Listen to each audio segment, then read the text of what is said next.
of the poetry. Thomas Mace, great God, mysterious center of all mystery, all things originate themselves in thee, and in their revolution wholly tend to thee.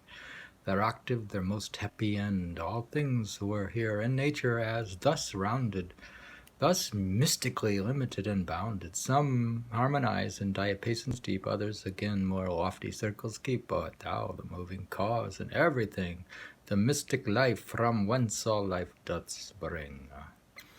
At unison at first I was in thee, at octave now at last I hope shall be, to round thy praises in eternity on the unconceived harmonious mystery.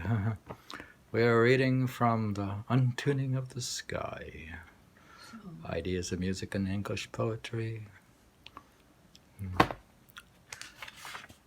Thomas Mace. Now, there were indeed a few recalcitrant general theorizers of the older persuasion. So he's old-fashioned here. Thomas Mace's Musick's monument, or a remembrance of the best practical music, both divine and civil, that has ever been known to have been in the world. 1676 has already been mentioned in connection with the decline of lute playing. By and large, Mace, clerk at the Trinity College, Cambridge, keeps admirably to his subject, and his treatise is extremely useful to musicologists because of his extensive treatment of the whole question of lute ornamentation. But he allows himself to partake of numerological and quasi-mathematical mystique, notably in his section entitled Music's Mystical and Contemplative Part. We're talking about Thomas Mace. Music's mystical and contemplative part. He announces, for example, that there are 3 mysteries in music. The first is concerning the 2 differing or contra qualities in whole of nature, vis-a-vis the good or the evil, the love or hatred, and joy and sorrow. Now the second one, he continues, is that of the Trinity, represented in the concord of the triad. That's the 3 notes, like the A, C, E, G. The third is the mystery of the octave, in which the Mace celebrates the trivial result that successive halvings of a string segment will produce an infinite series of octaves. Thus the classical Pythagorean thing. Mace concludes the section with the following verse. Great God, mysterious center of all mystery, all things originate themselves in thee, and in that revolution only tend to thee, their octave, their most happy end. All things, whatever in nature, are thus rounded, thus mystically limited and bounded, some harmonized in diapasons deep, others again more lofty circles keep. But thou, the moving cause in everything, the mystic life, from whence all life doth spring, in which he continues with the hope that his nearing death will complete his own circle of perfection. At unison at first I was in thee. On octave now at last I hope to be, to round thy praises in eternity, and on the unconceived harmonious mystery.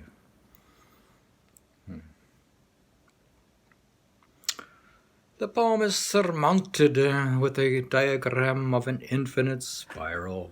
You like this part. Somewhere there's an infinite spiral. I don't know if it's in the book. Mace's closeness to the currents of Cambridge Platonism, Goodworth and Moore are listed prominently along with many of other Cambridge figures of the period as subscribers to Musick's monument.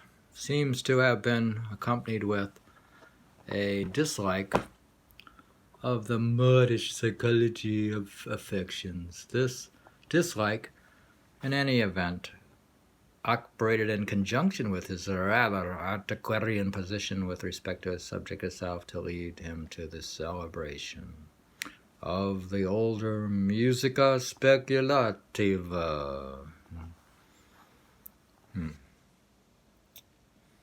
But generally speaking, the notion of heavenly harmony remained a purely literary rather than a truly speculative commonplace, aside from its use in the complementary and the commendatory poems that we have examined here. The lore of both the musica mondana and the procuratorical music were employed in formal commendations of music not treated as literary set pieces as earlier encomia musicae, but written primarily to be set to music and sung usually in a more or less elaborate cantata with soli and choruses.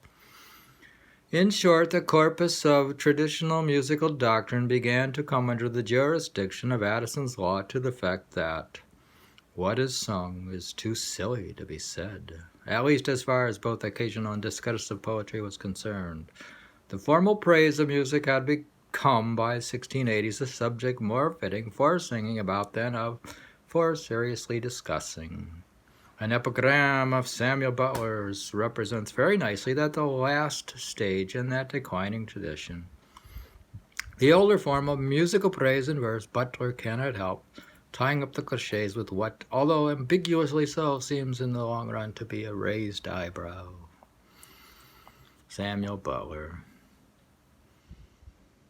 Music. Music is beauty to the ear that charms the souls of all that hear, attracts devotion with its air and words, to string its beads upon its charming chords, can sow devotion to an errands at the Faraban, to the prayer. Copy that. You like that one? It is primarily in the form of the musical ode, and that the figure of celestial harmony.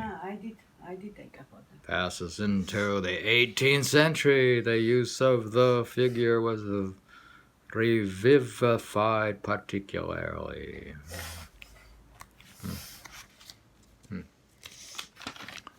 The odes, written over several decades for the musical St. Cecilia's Day celebrations in London, in which Dryden's 2 contributions remain the really impressive poems.